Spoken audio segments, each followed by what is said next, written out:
চলে এসেছে তনু আবার এসে লাইনে দাঁড়িয়ে।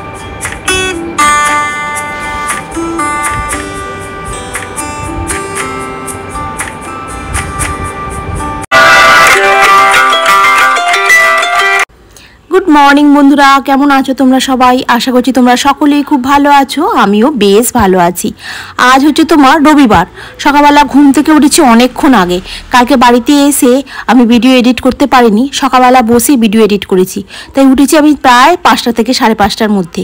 এডিট ফেডিট করে তারপরে ঘর দালান ঝাড় দিয়ে মুছে পরিষ্কার করে এখন হচ্ছে তোমার জলের সমস্যা। জলের সমস্যা বলতে আমি এখানে ড্রামটা রেখেছি, সামনে যে দোকান থেকে জল নিতাম সেই দোকানটা এখন বন্ধ। এখন আমাদের এখানে ড্রামে করে জল দিয়ে যায়, জানো তো, সেই জন্য সবাই দাঁড়িয়ে আছে গোটা পাড়া শুদ্ধ, যে কখন জল আসবে কখন নেবে। আর একটু না লাইন দিয়ে দাঁড়িয়ে থাকলে কি বলতো, মানে তখন অসুবিধা হয়ে যাবে। আমি উপরে গেছিলাম স্নান করতে, আর তারই মধ্যে জল চলে এসেছে। তনু আবার এসে লাইনে দাঁড়িয়েছিল, আবার ওকে বললাম তুই উপরে যা, আমি জলটা নিয়ে যাচ্ছি। এখন আমরা রেডি হয়ে বেরিয়ে পড়েছি, কিন্তু বাবা মা অনেকক্ষণ আগে এসেছিল। কিন্তু আমি আগে এলে কি করব, আমার তো রেডি হইনি, তাই ওদের যেতে একটু লেট হয়ে গেল। প্রায় ঘন্টা খানিকের মতো বসতে হয়েছে, কারণ তনু স্নান করলো, তারপর আমি পুজো করলাম, করে তারপরে রেডি হয়ে বেরোলাম। কারণ আমাদের আজকে জলের এত সমস্যা হয়ে যাবে আমি বুঝতেই পারিনি। এবারে কি বলতো, বেলার দিকে জল দিয়ে যায়, মানে 11টার পরে। কিন্তু আমি 11টার পরে তো থাকি না, আমি আবার নিচে একটা দাদা আছে, তাকে দিয়ে আমি এবার ড্রাম কিনতে দিয়েছি 3টে। রবিবার ভাবছি একবারে 4টে করে ড্রাম ভর্তি করে উপরে তুলে নেবো, তাহলে সারা সপ্তাহ জলের অসুবিধা হবে না। আর ওই 20 লিটারের ড্রামটা তনুর পক্ষে তো ওঠানো সম্ভব নয়, আমারও খুব কষ্ট হচ্ছে, কিন্তু তবুও লিফটে তুলে দিলে উপরে চলে আসবে। মানে খানিকটা তোমাকে চাগিয়ে নিয়ে আসতে হবে, ঠিক কথা, কিন্তু তনু তো চাগিয়ে নিয়ে আসতে পারবে না। ওই জন্যই ড্রামটা বুদ্ধি করে এখন কিনছি, যাতে না আর কোনো প্রবলেমে পড়তে হয়, যার জন্য ড্রামটাকে আমাকে বাধ্য হয়ে এখন কিনতে হচ্ছে। আর বুনুদের এখানে না কত রকমের গাছ রয়েছে, দেখো, ফুল গাছ রয়েছে, পেয়ারা গাছ, পেঁপে গাছ, কত রকমের। কালকে তো রাত্রিবেলা এসেছিলাম, তাই তোমাদের এই দিকটা পুরো একদম দেখানোই হয়নি। আজকে যেহেতু দিনের বেলায় আসছি, বাড়িটা এখন প্রচণ্ড রোদ্দুর। আর দেখো, এই হচ্ছে বুনুদের বাড়ির গেট, আর এখানে এখন পুজো হয়েছে। তো মতো বললাম চল পুজোটা গিয়ে দেখি, তাই আমরা সবাই মিলে বসে এখানে এখন পুজো দেখছি।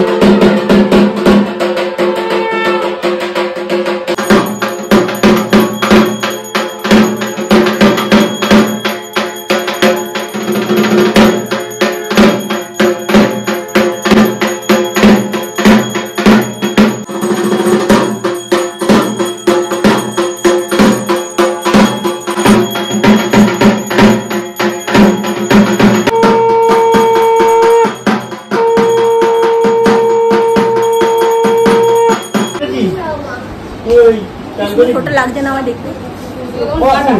ও আমার ছোট লাগছে।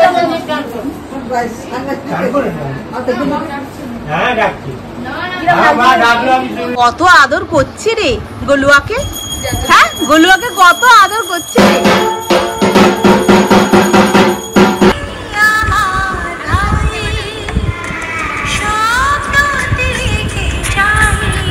এখানে শুয়ে পড়েছে, আর ওর ভাইকে বলছে যে মাথাটা একটু হাত বোলা, আর ওর ভাইও মাথাটাতে অনেকক্ষণ ধরে হাত বুলিয়ে দিচ্ছে।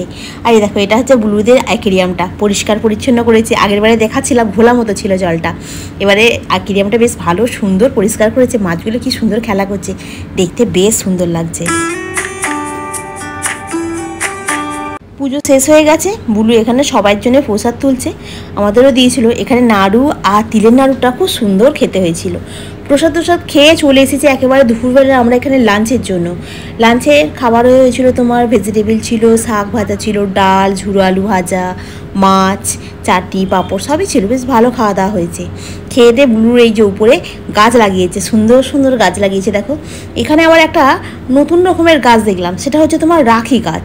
রাখি গাছ বলতে আমি এরম গাছ কোনোদিন দেখিনি, এটা রাখির মতো দেখতে বলে এই গাছটার নাম রাখি গাছ।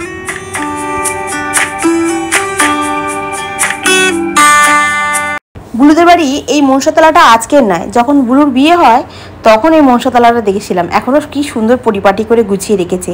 আমরা খেয়ে দিয়ে চলে এসেছি অনেকক্ষণ আগে, আমার মায়ের পায়ের ব্যথার জন্য আসতে পারেনি। আর ওই জন্য আস্তে আস্তে করে আসছে। বুলুদের ঘরটা এত সুন্দর করে সাজিয়েছে, যেই দেখছে তারই পছন্দ হয়ে যাচ্ছে। কি সুন্দর লাগছে, চারিধারটা একদম সুন্দর লাগছে। এসিটা চালিয়ে দিয়েছে, দিয়ে এখানে বসে বসে আমার ব্লগ দেখছে সবাই মিলে চালিয়ে। আর এখানে বুলু নিচে শুয়ে আছে, আর ওই যে মা ওর মাথার মধ্যে হাত বুলিয়ে দিচ্ছে।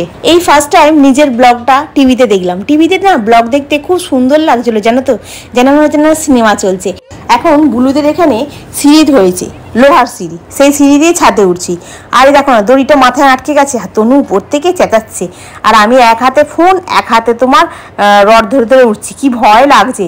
আর এই ফোনটাকে আমি দাঁতের মধ্যে চিপে নিয়েছি, হ্যাঁ, দিয়ে উপরে উঠছি। তনু বলছে এইভাবে ফোন নিয়ে উপরে ওঠা যায়? আমি সে তুই চুপ কর তো, ঠিক উঠতে পারবো আমি। ওপরটা উঠেছি, এখন বিকালবেলা তোমার 4:30 বাজে। কি সুন্দর লাগছে দেখো, ফাঁকা একদম, আর চারিদিকে কত গাছপালা। আর এদের এদিকে একটা এসি এদিকে একটা এসি, দুটো এসি চলছে, কারণ সবাই নিচে আছে। ছাদে উঠতে পেরে সবাই যেন আমরা কি খুশি হয়ে গেছি। বেশ বাইরেটা সুন্দর একটা হাওয়া চলছে, আর এত বড় একটা সুন্দর ছাদ, যেন দারুণ লাগছে। আর চারিদিকে কত গাছপালা আর বাড়িঘর, তো দেখে বেশ মনটা খুশি খুশি হয়ে যাচ্ছে। আর খালি যখন মনে হচ্ছে সিঁড়িটা দিয়ে নামবো, ছিটকে ওই পাশের বাড়ির ছাদে যাব নাকি এই পাশের বাড়ির ছাদে পড়বো গিয়ে। তনুকে বলছি, জানিস তনু, আমি না একবার স্বপ্ন দেখেছিলাম এরম সিঁড়ি আছে, সিঁড়ি দিয়ে আমি নামতে পারছি না, আর আমি ঝাঁপ কেটে নামছি। তনু বলছি, ও বাবা, তুমি আবার এরম স্বপ্নও দেখে নিলে? তাহলে এক কাজ করো, তুমি নেমে পড়ো, আর তোমাকে দাঁড়াতে দিলে হবে না। এবার ও এত চেঁচাচ্ছে, ওখান থেকে আর মা বেরিয়ে পড়েছে, বুলু বেরিয়ে পড়েছে, মেয়েটা বেরিয়ে পড়েছে, সবাই বেরিয়ে পড়েছে। ভাবছে মনে হয় আমি মনে হয় আর নামতে পারবো না। সবাই বেরিয়ে বলছে এইভাবে নাপ ওইভাবে নাপ। যাই হোক, আমি কোনো রকমভাবে নেমে চলে এসেছি। সিঁড়িটা বলো তো এমনই খাড়াই হয়ে আছে, তো যেন মনে হচ্ছে না যে পাশের বাড়ি যে ছাদটা দেখতে পাচ্ছ, ওই ছাদের মধ্যে গিয়ে পড়বো। আর এখন হচ্ছে তোমার বিকেল হয়ে গেছে, এখন 5টা বেজে গেছে। এখন আমরা বাড়ি যাচ্ছি, কারণ ঝড় জলের দিন তো, কখন কি বৃষ্টি আসে। কালকে খুব বৃষ্টি এসেছিলো, তার জন্য আজকে সকাল সকাল বেরিয়ে পড়েছি। বুলু ওখানে দাঁড়িয়ে আছে, আর এই একটা সিটের মধ্যে তিনজনই টানা টুনি করে বসার চেষ্টা করছে আর কি। যাই হোক, বসে পড়েছি, এবার বাড়ির দিকে রওনা দিই, চলো। আসি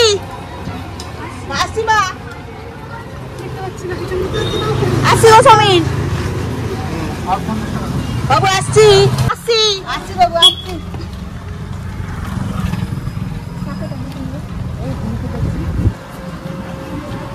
সবাইকে আস্তে আস্তে করে টোটো করে বাড়ি চলে এলাম। আর আমার একটা নিচে তোমার ছিল, স্টোভ ছিল। স্টোভটা সেই তখন নিমতলায় আমার বাবা দিয়েছিল গোটা রান্না করার জন্য, কিন্তু স্টোভটা তো কোনো কাজে লাগে না। আমি এখানে স্টোভ কোথা থেকে কি জ্বালবো, আমার না আছে কেরোসিন তেল, না আছে কিছু। তখন ওখানে কেরোসিন তেল তুলতাম রেশন কার্ডে, তখন স্টোভ জ্বালাতে পারতাম। এখন তো রেশন কার্ডও নেই, কিছু নেই। রেশন কার্ডটা তো আমাকে দেয়নি, জানো তো। রেশন কার্ডটাকে কোথায় দিয়েছে, রেখে দিয়ে বলেছে আমার কাছে নেই, হারিয়ে। খাটের তলার ভেতরে স্টোভটা রাখা ছিল, ওই জন্য একবারে দেখলাম সেই ধুলো ফুলো বেরিয়ে পড়েছে, ওই জন্য ঝাঁট দিয়ে নিলাম। সকালবেলা জলটা নিয়ে এসেছিলাম, সেই জলটা তো মানে উল্টানো হয়নি, ওই জন্য এখন একটু উল্টে দিলাম। দিয়ে খানিকক্ষণ চা ফা খেয়ে একটুখানি বসেছিলাম, ভালো লাগছিল না। আর এখন হচ্ছে তোমার ভাজা মশলা করছি। ভাজা মশলার মধ্যে একটু শুকনো লঙ্কা দিয়েছি, ধনে আর জিরে, ব্যাস, আর কিছু লাগে না। ভাজা মশলাটা খেতে খুব সুন্দর হয়, আর এই দিয়ে মুড়ি খেতেও ভালো লাগে, আর তরকারিতে বেশ দিলেও খেতে ভালো লাগে। আলু কাবলি বলো, এগুলো খেতে ভাজা মশলাটা খুব ভালো লাগে। ভাজা মশলাটা মিক্সিতে ভালো করে গুঁড়িয়ে আর একটা ডিপে করে ঢেলে রাখবো। কেন বলো তো, সারা সপ্তাহতে এবার চালু হয়ে যাবে আমার অফিস, আর সময় পাবো কি পাবো না, ওই জন্য না কিছুটা কাজ গুছিয়ে রাখি।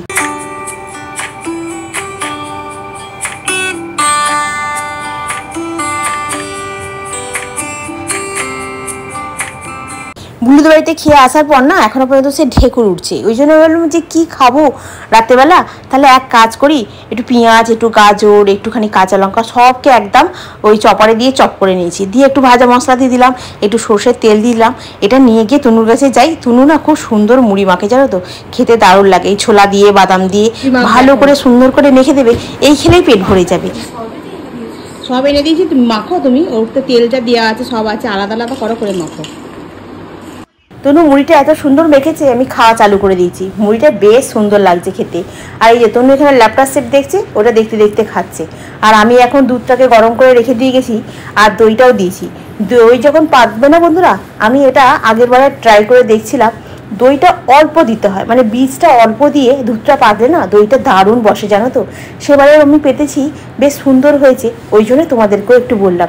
বীজটা বেশি দিলে ভালো হয় না দইটা, বীজটা একটু কম দিতে হয়। এই যে সকালবেলা এই আমগুলো মা দিয়ে গেছে, প্রত্যেকটা আম এটা আঁটি হয়ে গেছে। কালারগুলো দেখো, তনু বলছে পেকে গেছে। না রে, এটা সে সিঁদুরে আম বলে, সেই সিঁদুরে আম, কারা পেকে যায়নি, ভেতরে আঁটই হয়ে গেছে। আর এইটাতে তোমার হয়েছে এঁচোড়। এঁচোড় যদি করি, এবছর আমি এঁচোড় প্রথম খাবো। এবছর কেন, আমি আগের বছরে এঁচোড় খাইনি।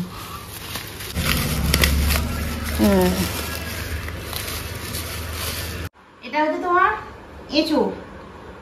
এঁচোড়টা কিরকম করে কাটতে হয়, ওই এঁচোড়টা আমি ঠিক কাটতে জানি না বাবা।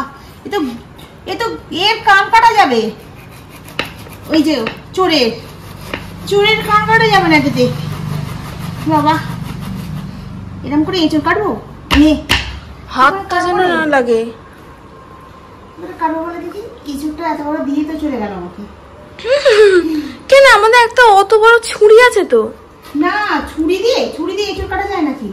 এই ভগবান, এটা কি আঠালো জিনিস। আমি ভাবলাম আমি ছোলা দিয়ে খাবো। এই কনফিউশনের চক্করে না, ফোনটা রেখে দিয়ে এটা নিয়ে হাতের মধ্যে তেল নেই।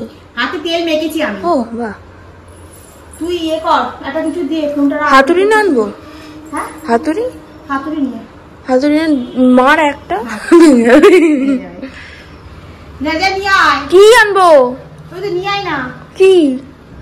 হাতুড়ি ওটাকে কেটেছি, বেশি কাটতে পারিনি, অল্প একটুখানি কেটেছি। দেখো, ভেবেছিলাম আধখানা কাটবো, বাবা কি শক্ত, দূর আমি কাটতে পারছিলাম না। তাও তেল ফেল মেখে কাটছি। আর ওই তো খেলাধুলি বটি একটা, ওই বটিতে এসব এঁচোড় ফেঁচোড় কাটা যাবে না ভালো করে। একটু ভালো মজবুতলা বটি হলে তাহলে এঁচোড়টাকে তোমার সুন্দর করে কাটা যেত। দূর, আমি ভাবছি কালকে বুল্লুদের একবার ফোন করবো, বলবো তোদের এখানে যখন মেয়েকে দিতে আসবে একবার নিয়ে যাবি তো এঁচোড়টা। আমি ওইটা একদিনই করে ফেলবো। এবার তনু খাবে কি খাবে না আমি এখন জানি না। কালকে একটু আলু কেটে মাংসর মতো করে রান্না করবো, কষিয়ে দেখা যাক কেমন হয়। আর যদি এখানে চিংড়ি মাছ বসে কাকিমা, তাহলে চিংড়ি মাছ একটু নিয়ে আসবো। তো আজকে সারাটা দিন তো কীভাবে কেটে গেল দেখলে, সকালবেলা থেকে তো মাথা খারাপ, জল করে। যাই হোক, ভগবানের কৃপায় জল পেয়েছি। নিচে দাদাকে একটা ডাম আনতে বলেছি, 3টে। আর এইখানে একটা ডাম আছে, ওটা আমার। আজকে এই ডামটা দিয়ে গেছে, আর একটা ডাম ওখানে বসানো আছে, ওইটা আর এইটা দুটো একসঙ্গে দিয়ে দেবো। আর 30 টাকা পাবে, ওনাকে দিয়ে দেবো। তাহলে ওনার থেকে এখন আর জল নেবো না, আমাদের এখানে যে জলটা দিচ্ছে ওখান থেকে নেবো। ওখানে দামটা অনেকটা কম, 15 টাকা করে নিচ্ছে। উফ বাবা, ঘেমে পুরো চান করে গেছে, তনু শুয়ে পড়েছে। আমি এখন বসে এডিট করবো, করে তারপরে শুতে যাবো। দেখতে দেখতে এখন 11:30 বেজে গেছে। সমস্ত বাসন মেজে এখানে সব পরিষ্কার করে গুছিয়ে নিলাম। কালকে তো আবার বেরোতে হবে আমাকে, আর কি করব, কিছু করারও নেই। তো চলো বন্ধুরা, আজকের ব্লগটা আমি এখানেই শেষ করছি। নেক্সট ব্লগে আবার তোমাদের সঙ্গে দেখা হবে। তোমরা খুব ভালো থেকো, সুস্থ থেকো, খুব সাবধানে থেকো। Good night. ভিডিওটা ভালো লাগলে অতি অবশ্যই লাইক করো, কমেন্ট করো, সাবস্ক্রাইব করো। আর ভিডিওটা যদি একটু বেশি ভালো লাগে তাহলে একটু শেয়ার করে দিও। আজকের মতো এখানেই রাখি, টাটা। কালকে তো তোমাদের দেখানোই হয় না একটা জিনিস, এই দেখো রজনীগন্ধার ফুলটা কালকে নিয়ে এসে এখানে রেখেছিলাম, কি সুন্দর ফুটেছে। আর এই গন্ধটা না চারিদিকে মোমো করছে একদম। রাখি।